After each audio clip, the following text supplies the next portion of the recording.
Alright, let's draw some levels. The market opens in 1 hour and 45 minutes. I had to do some calculations there. So let's have a look at the S&P. I added some volume profile thingies. So we have some valleys and some peaks. And these levels are important, but our main levels we draw ourselves and then see if they get enforced by those valleys and those peaks. And a valley is, for example, when it has volume here, and then there is no volume at a certain level, and then there's new volume. So this is the valley. Alright, let's have a look. Is this our ultimate level to the downside still? I would say no, so let's make it neutral. And let's make these neutral as well. I took a little break, so these levels are outdated. Alright, I would say our level to the downsides as a flip zone would be the start of this impulse probably, which is here. And let's see how our levels hold up at the moment. Let's move this one down to this area. We can use one here. This one is still okay. We add one here at the bottom. And of course here. I think this is the current price. R2. Let's see, do we add anything in between here?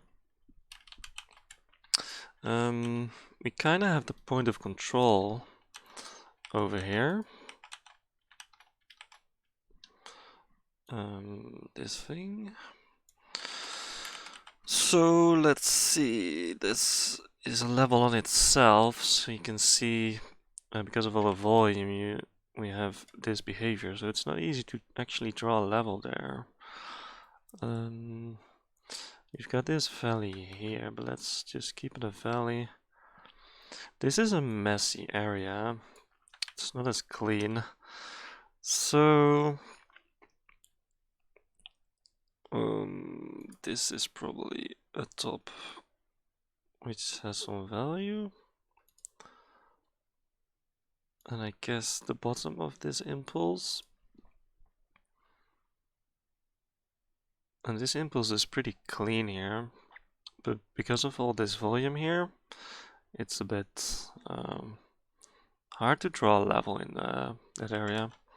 So let's see, we're going long. The price is currently over here. So let's make this one our definite long color.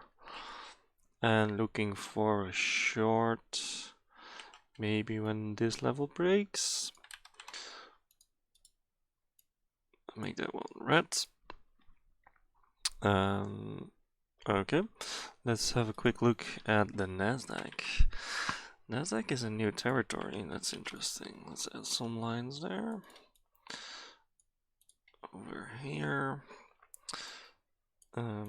We check the right side, which is the most important area.